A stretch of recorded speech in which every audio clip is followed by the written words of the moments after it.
FaceTime relies on a stable internet connection.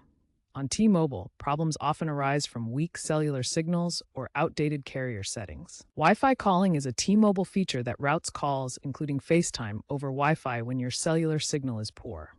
It uses IP Multimedia Subsystem (IMS) technology. By enabling Wi-Fi calling, you can bypass cellular network issues and ensure FaceTime connects reliably, especially in areas with spotty coverage or during network congestion. T-Mobile's Wi-Fi Calling Plus integrates seamlessly with FaceTime, allowing calls to switch between Wi-Fi and cellular without interruption. First, ensure Wi-Fi calling is enabled. Go to Settings, then Cellular, and toggle Wi-Fi calling on. You'll need a T-Mobile SIM and account verification. Next, update your carrier settings. Go to Settings, then General, then About. If an update is available, you'll see a prompt to install it.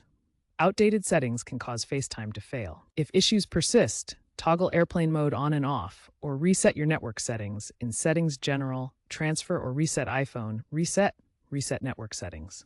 T-Mobile's app, version 25.1 Euro, as of October 2025, includes a FaceTime Fix tool to automate these settings. As a last resort, contact T-Mobile or Apple support.